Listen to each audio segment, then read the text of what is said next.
Hello my dear student, आज हम लोग क्लास 10 के सिलेबस के बारे में डिस्कशन करने वाले हैं। दोस्तों, बहुत सारे बच्चों का ये कंफ्यूजन होता है, ये प्रॉब्लम होता है कि सर सिलेबस को किस वे में, किस रास्ते पढ़ना चाहिए, किस तरीका से पढ़ना चाहिए, वो बच्चों को समझ में नहीं आता। तो दोस्तों, आपको घबराने की बिल्कुल बात नहीं है। मैं यहाँ पे आपकी प्रॉब्लम, आपकी दिक्कत को लेकर आया हूँ।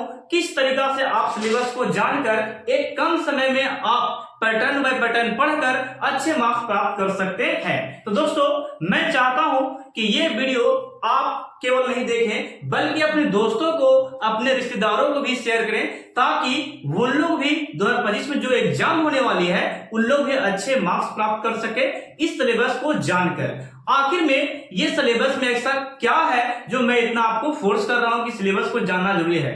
मेरे दोस्त, कहा जाता है कि कहीं भी जाने के लिए सबसे पहले वहां पे आपको उस रास्ते के बारे में, उस जगह के बारे में जानकारी होना बहुत जरूरी होता है। क्योंकि यदि आप उस जगह के बारे में और उस रास्ते के बारे में अगर नहीं जानते हैं तो आप वहां पे कभी नहीं पहुंच पाइएगा।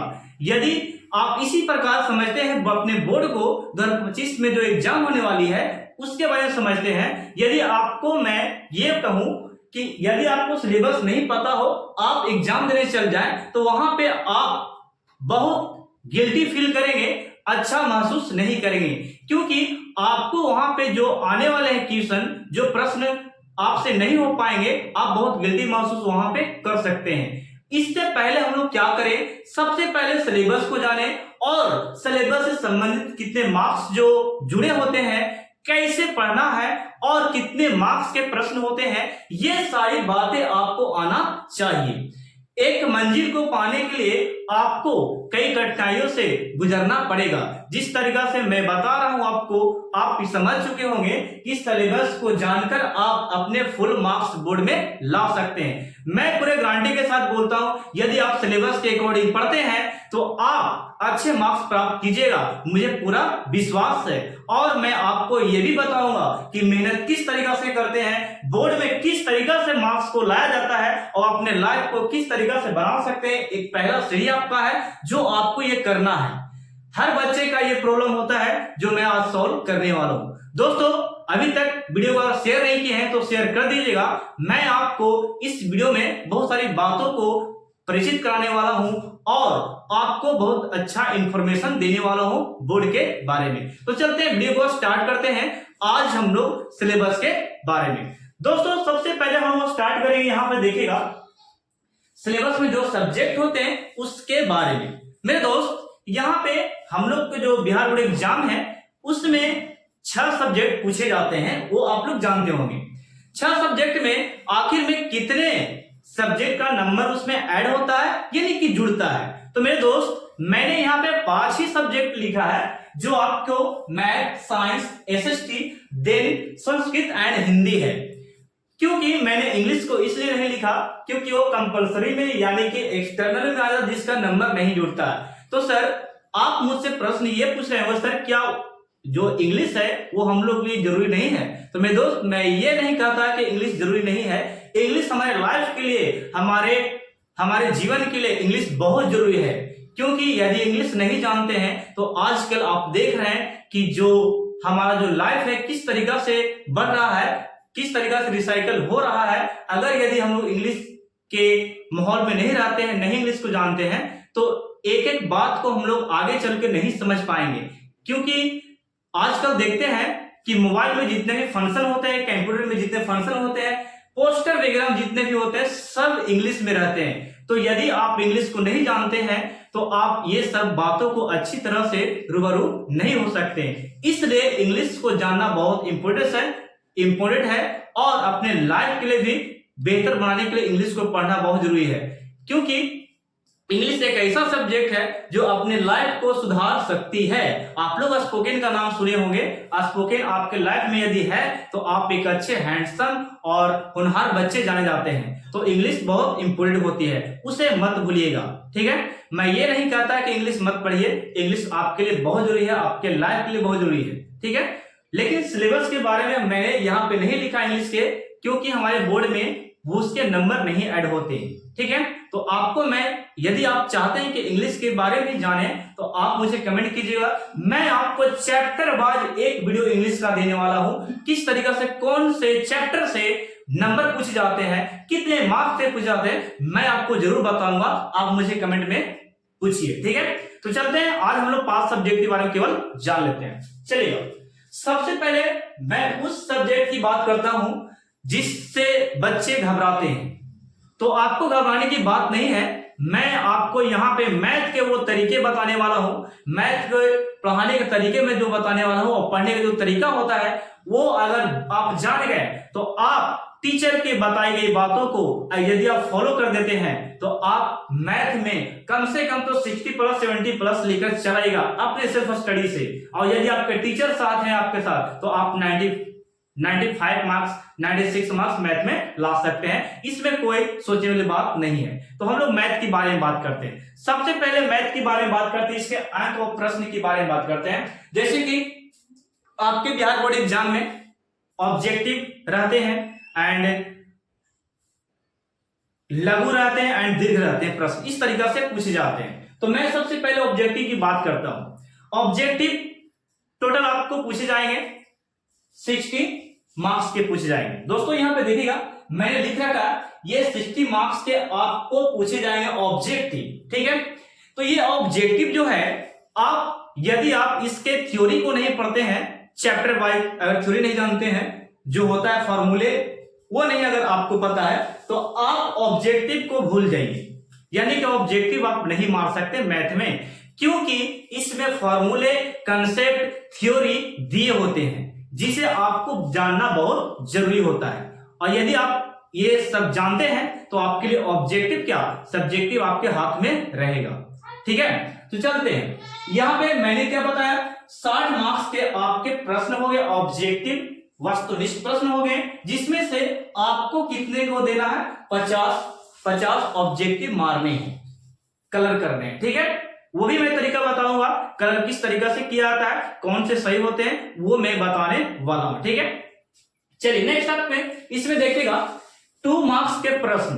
2 मार्क्स के जो प्रश्न होते हैं चैप्टर वाइज टोटल होते हैं 30। कितने होते हैं, 30 होते हैं। और 30 में से आपको यानी कि 30 प्रश्न में से आपको बनाने के लिए होते हैं 15 प्रश्न बनाने होते हैं, जिसमें से यदि आप मल्टीपल करते हैं 50 इंटू 2 इक्वल टू 30, यानी कि 15 गुणे 2 इंटू कितना हो जाता है, बराबर में कितना हो जाता है, 30 मार्क्स हो जाते हैं। यानी कि 30 में से आपको 15 ही बनाना है। यानी कि दोस्तों यदि आप बेहतर करना चाहते हैं मैथ में तो आपको सरकार बोल सकते हैं, हमारे जो शिक्षा मंत्री है उन्होंने सोचा कि बच्चों को एक्सटर्नल मौका दिया जाए, एक्स्ट्रा प्रश्न पूछें ताकि अपने चॉइस के अनुसार, अपने क्षमता अनुसार प्रश्नों को सॉल्व कर सके। ये बहुत अच्छी बात उन्होंने लिखी और इन्होंने ऐड भी किया इसमें, ठीक है। तो हम लोग चाहेंगे क्या कि 30 प्रश्न दिया है, जिसमें से हम लोग क्या 15 प्रश्न को क्या करेंगे, बनाएंगे। और हम लोग यदि अच्छे से बनाते हैं, सही आंसर ला देते हैं तो हम लोग को यानी कि सही 30 नंबर प्राप्त होगा, ठीक है। 15 में से यानी कि 30 में से 15 मार्क्स का हम 15 नंबर को बनाना है। नेक्स्ट आपको जो है 5 मार्क्स के प्रश्न। 5 मार्क्स के प्रश्न को देखकर बच्चे सबसे पहले घबरा जाते हैं, तो इसलिए घबराने की बात नहीं है। मैं इतना बता रहा हूं आपको, यदि आप इंफॉर्मेशन इसके बारे में सही जानना चाहते हैं, मैं आपको डर को निकाल लूंगा। आप देखेंगे किस तरीके से कंसेप्ट और थ्योरी को जानकर उसे स्टडी करना स्टार्ट कर देंगे। और यही आपका पहला सीढ़ी है। यदि आप नहीं करते हैं तो आपका जो पहला सीढ़ी अगर लो गया तो सेकंड सीढ़ी पे आप भरोसा मत कीजिएगा कि आप इंटर में फर्स्ट आने वाले हैं, ठीक है। इसलिए मैं कहता हूं कि पैटर्न को समझिए, सिलेबस को जाने, क्वेश्चन कहां से, किस तरीके से, किस वे में पूछा जाता है वो आपको जानना चाहिए, और कैसे पढ़ना चाहिए वो जानना चाहिए, ठीक है। चलिए नेक्स्ट, यहाँ पे 5 मार्क्स की बात करते हैं। तो 5 मार्क्स को यहाँ पे 8 प्रश्न पूछे जाते हैं, जिसमें से मेरे दोस्त यहाँ पे आपको बनाने हैं टोटल, यहाँ पे 4 क्वेश्चन बनाने हैं, जिसमें से 5 इंटू 4 इक्वल टू कितना, 20 मार्क्स का आपका होगा, ठीक है। जो एक्चुअली चैप्टर को चूज कर दिया गया है, मैं अभी चाहूं तो आपको एक्सप्लेन कर सकता हूं इस चैप्टर में कौन कौन से चैप्टर को ऐड किया गया है। एक आपको बोल सकते हैं 2 चैनल रैखिक समीकरण, जो ग्राफिकल रहता है, ग्राफिक रहता है, वो आप हमेशा पूछा जाता है। एक मेंसुरेशन होता है, एक कंडक्शन होता है, देन एक त्रिकोणमिति का एक चैप्टर है हाइट एंड डिस्टेंस, उसमें से ये प्रश्न बनता है। तो ये 4 से 5 चैप्टर जो है जिसमें से ये प्रश्न बनते हैं, ठीक है। तो ये था इसके बारे में। अब यदि आप लोग चाहते हैं कि मैथ का मैं एक अच्छा सिलेबस फुल फ्रेश आपके लिए लेकर आऊं, कैसे पढ़ना है, किस तरीका से पढ़ना है, कितने घंटे पढ़ना है, कैसे पढ़ना है, यदि आप चाहते हैं तो मैं आपके लिए वीडियो बनाने के लिए तैयार हूं। आप मुझे केवल कमेंट कीजिए कि सर किस तरीका से मैथ को पढ़ा जाता है, मैथ को किस तरीका से अपना बनाया जाता है, वो तरीका भी मैं आपको बताऊंगा, ठीक है। बशर्ते कि आप में वो जुनून, वो हिम्मत, वो जज्बा होना चाहिए। चलते हैं नेक्स्ट सब्जेक्ट की। नेक्स्ट वाला सब्जेक्ट है साइंस, इक्वल टू बोल सकते हैं कि विज्ञान। साइंस में हम लोग देख रहे हैं कि दिन प्रतिदिन कुछ ना कुछ खोज होते ही रहा है, और यदि आप साइंस में इंटरेस्ट नहीं रखते हैं तो आप ये सब जीवन से दूर हैं। मैं इसलिए बोलता हूं क्योंकि आप केवल बोर्ड ही नहीं अपने लाइफ के लिए भी पढ़ रहे हैं, ये जान रखिएगा, ठीक है। तो चलिए यहाँ पर स्टार्ट करते हैं। साइंस की बात करते हैं दोस्त, तो यहाँ पे अभी हम लोग को 3 वे में पढ़ना, 3 रास्ते को लेकर जाना है। फर्स्ट आपका है physics, then biology, then chemistry, and हम लोग यहाँ पे इसके ऑब्जेक्टिव के लघु को और दीर्घ के बारे में पढ़ने वाले हैं। तो मेरे दोस्त मैं स्टार्ट करता हूं सबसे पहले इसके ऑब्जेक्टिव क्वेश्चन के बारे में, चलिएगा। तो फिजिक्स, बायोलॉजी, केमिस्ट्री से ऑब्जेक्टिव यानी कि वस्तुनिष्ठ जो प्रश्न होती है वो टोटल आपकी कितना होती है, 40 मार्क्स के पूछे जाते हैं, यानी कि 40 मार्क्स के पूछे जाते हैं। मेरे दोस्त यदि आप यहाँ पे चाहते हैं कि मुझे 40 मार्क्स आ जाए तो आप कुछ मत कीजिए, आप एक पैटर्न को केवल लागू कीजिए, आप रिमेंबर करना स्टार्ट कीजिए, याद करना स्टार्ट कीजिए वस्तुनिष्ठ प्रश्नों को। कम से कम गाइड, गेस जितने भी होते हैं सब से लड़ लीजिए ऑब्जेक्टिव, आप 40 में 40 मार के आएगा, मुझे मालूम है, ओके। चलिए, तो ये था ऑब्जेक्टिव का तरीका पढ़ने का, आप मार सकते हैं, पढ़िएगा तब, बिना पढ़े बिना मेहनत किए आपको कुछ होने वाला नहीं है। मैं यहाँ पे बता दूं कि आपको ये सिलेबस जान गए और नंबर आ गया तो ये कोई जरूरी है नहीं, आपको मेहनत करना होगा इसके द्वारा। मैं इसलिए आपको बता रहा हूं किस तरीका से आप पढ़ेगा तो आपको नंबर प्राप्त होगी, ठीक है। तो ये हो गया ऑब्जेक्टिव के बारे में जो 40 मार्क्स के पूछे जाएंगे। देन आपको फिजिक्स, बायोलॉजी और केमिस्ट्री मिला के लघु उत्तरीय प्रश्न हो गए। टोटल जो होने वाले हैं आपके यहाँ पे 24 होने वाले हैं। कितना? 24 होने वाले हैं। 8, 8, 8 यानी कि 8 प्रश्न पूछे जाएंगे, 8 फिजिक्स में, 8 बायोलॉजी में, 8 केमिस्ट्री में, यानी कि टोटल 8 दूनी 16 बोल सकते हैं कि यहाँ पे 8 या 24। यहाँ पे आपको 2 मार्क्स के पूछे जाएंगे, 24 और 48 नंबर, 24 मार्क्स के लिए होगा, ठीक है। 24 मार्क्स के तीनों को मिलाकर होने वाला, ओके। चलते हैं नेक्स्ट, दीर्घ में। दीर्घ की बात करते हैं तो ये दीर्घ आपको 16 मार्क्स के होने वाला है, ओके। जैसे कि यहाँ पे देखिएगा, दीर्घ फिजिक्स से भी रहेगा, बायोलॉजी से भी रहेगा और केमिस्ट्री से भी रहेगा, यानी कि टोटल दीर्घ कितना 16 मार्क्स का होने वाला है, और लघु यानी कि कितना आपका है 24 मार्क्स का, यानी कि इसमें 12 प्रश्न आपको सोल्व करने हैं, 24 हो जाएगा। इसमें यहाँ पे आपको हो जाएगा 4 चौके 16, 4 मार्क्स इस प्रकार पूछा, 4 चौके 16 हो जाएगा ये वाला, यानी कि ये आपको 4 into 4 होगा, 4 चौके 16, 4 प्रश्न इसमें सोल्व करने होंगे आपको, तब 16 प्राप्त होगा। यहाँ पे 12 क्वेश्चन सोल्व करना पड़ेगा, यानी कि 12 कितना हो गया 24, 2 मार्क्स के प्रश्न होंगे ये वाला, और ये आपको जान ही रहे। टोटल मिलाते हैं तो यहाँ पे आपको 80 मार्क्स दिए जाते हैं। तो दोस्त क्या 80 मार्क्स टोटल साइंस का हो गया? नहीं मेरे दोस्त, आपके हाई स्कूल जो +2 जो हाई स्कूल है वो आपके 20 मार्क्स यहाँ पे साइंस में ऐड करते हैं, क्योंकि मेरे बच्चे यहाँ पे ध्यान दीजिएगा, 20 मार्क्स ऐड करते हैं वो प्रैक्टिकल के द्वारा। यदि आप प्रैक्टिकल में अच्छे से कॉपी बनाकर या अच्छे तरीका से राइटिंग में बनाकर कॉपी देते हैं तो आपको टीचर के द्वारा अटेंडेंस के अकॉर्डिंग आपको मार्क्स को प्राप्त दिया जाता है, ओके। तो ये प्रैक्टिकल था जो आपको मिलता है 18 से 19 नंबर मिलता है, ठीक ना। तो ये प्रैक्टिकल 20 नंबर ऐड कर लेना। नेक्स्ट आपको आते हैं SST. It is most important subject our life, your life, ठीक है। तो ये आपके लाइफ के लिए सबसे महत्वपूर्ण सब्जेक्ट है, जो कि बच्चे इसी में क्या करते हैं, इसे इंटरेस्ट नहीं लेते कि सर मुझे इसमें इंटरेस्ट ही नहीं है। इंटरेस्ट किस चीज में आदमी को होगा? मोबाइल चलाने में, टीवी देखने में या क्रिकेट खेलने में, इंटरेस्ट ये सब में है। तो इंटरेस्ट जो आप गंदे चीजों में लगा रहे हैं वो आपको कभी काम देने वाले नहीं है। मैं ये नहीं कहता टीवी गलत है, मोबाइल गलत है या क्रिकेट गलत है, नहीं। आप यदि उसको अपने दवाई के अनुसार, अपने भोजन के अनुसार, अपने वातावरण के अनुसार उसे अगर सेवन करते हैं तो ये आपके लिए अच्छा होगा। यानी कहने का मतलब मेरा ये है कि दोस्त, मोबाइल पर आप नहीं हावी होइए या मोबाइल आप पे हावी नहीं हो जाए। आप इतना कंट्रोल करके उससे रखिए कि आप, यानी कि मोबाइल आप उसको अच्छे से कंट्रोल कर पाए, अच्छे से देख पाए। ये मोबाइल एक अपने आप में एक अच्छा टूल है जो आपको केवल मनोरंजन के लिए और किसी से रिलेट करने के लिए दिया जाता है और सीखने के लिए दिया गया है, ना कि इसमें दिन भर लगे रहिए और आपके जो बोर्ड हैं वो सबसे सब क्या हो जाए, चौपट हो जाए, यानी कि बेहतर नहीं हो पाए, तो ये आपके लिए हानिकारक होगा। ठीक है, तो ये ऐसे स्टिक में मन लगाने के बाद मैं कहता हूं कि ये बोरिंग नहीं सब्जेक्ट है, बशर्ते कि इसमें जिस तरीका से आप सोने में इंटरेस्ट रखते हैं, खाने में इंटरेस्ट रखते हैं, अपने दोस्तों से बात करने में इंटरेस्ट रखते हैं, वो सब भूलकर यदि अपने मन को, अपने हृदय को इसमें लेकर आते हैं। एक हिस्ट्री की बात करते हैं, ये अपने आप में एक हीरो सब्जेक्ट है जो यदि आप जानते हैं इसके बारे में तो आप एक अच्छे बोल सकते हैं कि रीडर बन सकते हैं, अच्छी जानकारी हासिल कर सकते हैं इतिहास में। ज्योग्राफी भी उस तरीका से है जिस तरीका से आपके वातावरण में दिया गया है, जितना भी है पृथ्वी, चंद्रमा, सूर्य जितना है, ये सही बातें आपको ज्योग्राफी सिखाएगी। तो ये सबको आपको जानना चाहिए।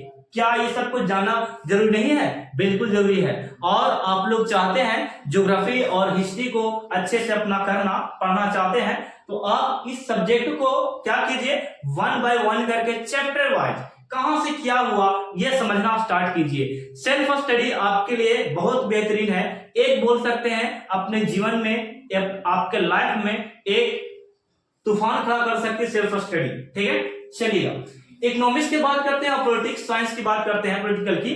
तो ये जो 4 सब्जेक्ट हैं, इसके ऑब्जेक्टिव सबसे पहले मैं बताना चाहूंगा। तो इसके ऑब्जेक्टिव में दोस्त, इसके ऑब्जेक्टिव 40 मार्क्स के पूछे जाते हैं। Okay, history, geography, economics, politics, science, यानी कि तीनों पॉलिटिकल साइंस से पूछे जाते हैं। अब यहां पे देखिएगा, पॉलिटिकल साइंस की बात करते हैं तो यहां पे देखिएगा ऑब्जेक्टिव 14 मार्क्स के पूछे जाते हैं 4 सब्जेक्ट से। अब यहां पे देखिएगा और भी 2 मार्क्स के प्रश्न है, 12 प्रश्न होते हैं लघु का, 4 सब्जेक्ट से होता है, 12 24 हो गया। ठीक है, तो लघु को आपको यहाँ पे 12 प्रश्न आपको सॉल्व करने होते हैं, यानी कि एक्स्ट्रा प्रश्न रहते हैं। ठीक है, एक्स्ट्रा प्रश्न दिया जाता है। यदि आप चाहते हैं कि एक्स्ट्रा किस तरीके से रहता है और कितने नंबर पूछे जाते हैं तो वो मैं बता सकता हूँ। ठीक है, आप लोग कमेंट दीजिएगा। यहाँ पे दीर्घ में आपको 16 मार्क्स मिलेंगे और लघु में 24 और ऑब्जेक्टिव में कितना पूछेगा आपको 40 मार्क्स टोटल, यानी कि 80। एंड प्रैक्टिकल की बात करें आपके हाई स्कूल में तो वहां पे आपको 20 मार्क्स दिए जाएंगे। ओके, तो वो आपको मिलते हैं आपके अटेंडेंस के अकॉर्डिंग। ठीक है, चलिए नेक्स्ट हमारा सब्जेक्ट है संस्कृत। कहा जाता है इस सब्जेक्ट के बारे में किसी बच्चे को ये जल्दी समझ में नहीं आता, हर बच्चे की बात नहीं है। तो अब यहां पे देखिएगा संस्कृत में हम लोग क्या क्या पढ़ेंगे, क्या पूछे जाते हैं प्रश्न, वो मैं आपको बताता हूं। ठीक है, सबसे पहले मैं ऑब्जेक्टिव की बात करता हूं। देखिएगा ऑब्जेक्टिव मैंने लिखा 50 मार्क्स। ठीक है, ऑब्जेक्टिव 50 मार्क्स का है। तो ये 50 मार्क्स के जो ऑब्जेक्टिव है क्या केवल बुक के हैं? नहीं, तो ये केवल बुक का नहीं है। आप लोग व्याकरण का नाम सुने होंगे, ग्रामर का नाम, हिंदी संस्कृत व्याकरण का नाम सुने होंगे, तो उसमें से ज्यादा प्रश्न बनते हैं व्याकरण से। यदि आप समास, संधि और उपसर्ग, प्रत्यय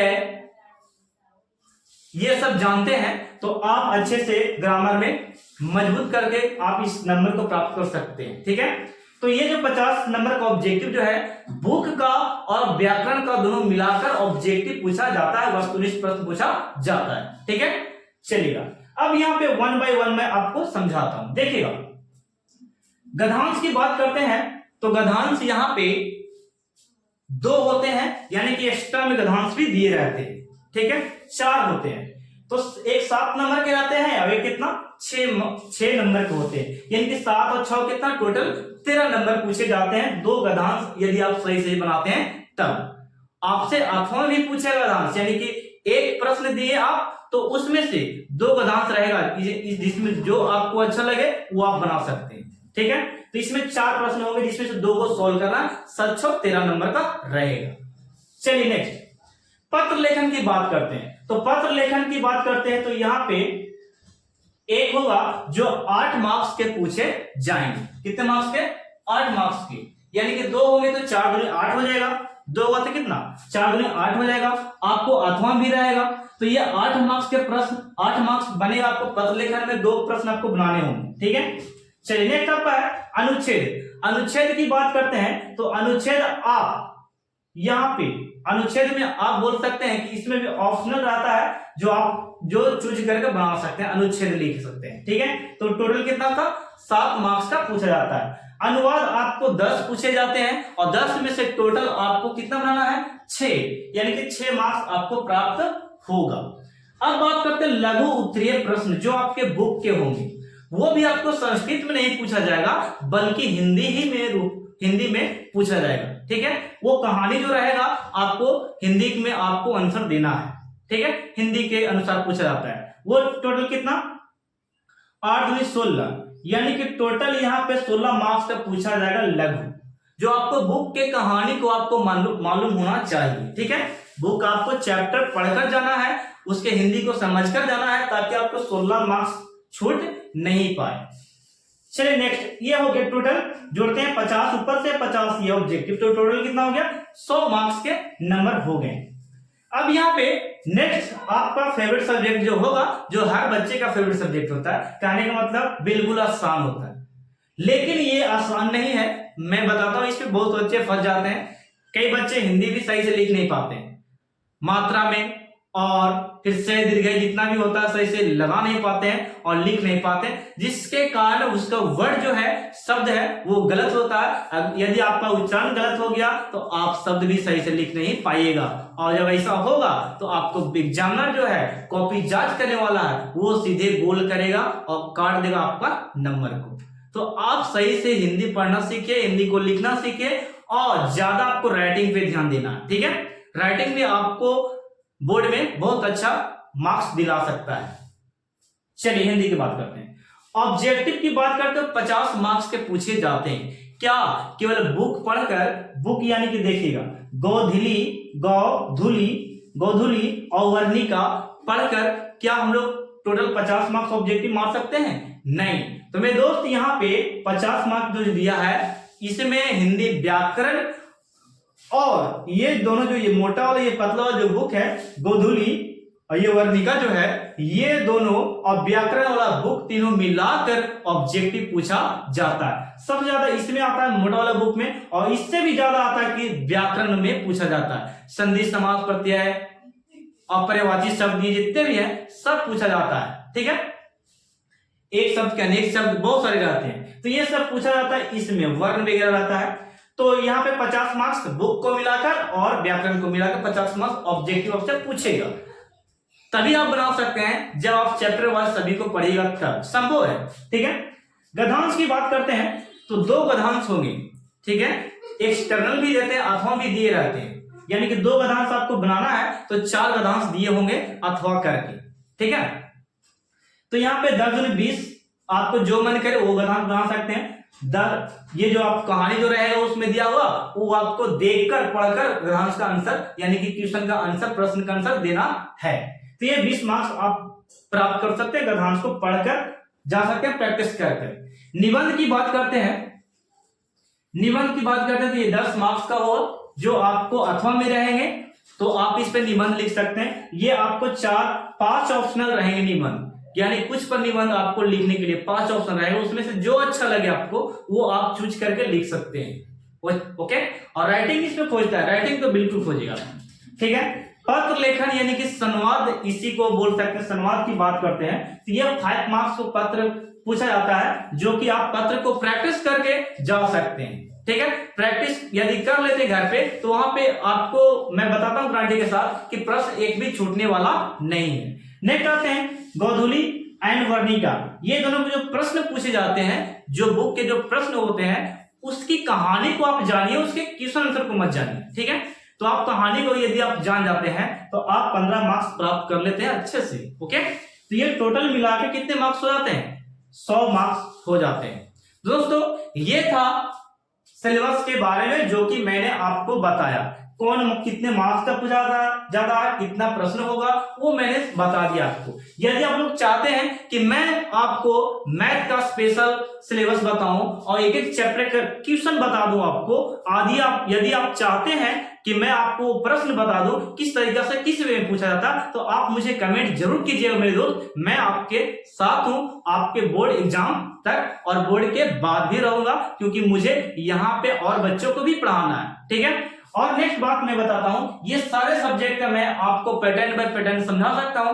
कौन कहां से कितना मार्क्स का पूछा जाता है, कौन से चैप्टर से पूछते हैं वो मैं बता सकता हूं। आप केवल मुझे कमेंट कर दीजिए कि मुझे सर ये बताइए कौन से चैप्टर में कितना पढ़ें, कितना घंटे पढ़ें, कितने अंक के प्रश्न होंगे, वो मुझे बताइएगा तो मैं आपको बताऊंगा। आप मुझे कमेंट कीजिएगा। और लास्ट में मैं एक बात आपसे जरूर करना चाहूंगा, आपके लिए मैं ये पैटर्न तो समझा दिया, आप लोग मेहनत करना आज से ही स्टार्ट कीजिए। सिलेबस को देखिए, पढ़िए, समझिए और एक रूटीन बना लीजिए। रूटीन आपसे फॉलो नहीं होता है तो आप अपने मन को, अपनी इच्छा को जगाइए कि मुझे अपने बोर्ड के लिए पढ़ना है, तभी आप पढ़ पाइएगा। नहीं तो बहुत बच्चे आलसी भी होते हैं जो बोलते हैं कल करेंगे कल करेंगे कल करेंगे, और कल करेंगे क्या, बोर्ड के एग्जाम करेंगे। ठीक है ना, तो ये अच्छी बात नहीं होता है। चलते हैं यहाँ पे एक बात और, वीडियो क्या करना, सबसे पहले आप लोग क्या कीजिए, शेयर कर दीजिएगा। ठीक है, मिलते हैं नेक्स्ट वीडियो में, सेकंड वीडियो में। यदि आप लोग चाहते हैं कि मैं इसका हिंदी का, संस्कृत का, इंग्लिश का और मैथ का सिलेबस अच्छे से समझाऊं, मार्क्स को समझा दूं, तो आप मुझे कमेंट जरूर कीजिएगा। मैं आपको फिर नेक्स्ट वीडियो में मिलूंगा अच्छे सिलेबस के साथ और बहुत बेहतरीन बातों के साथ। थैंक यू, धन्यवाद। इसे आप स्क्रीनशॉट ले सकते हैं।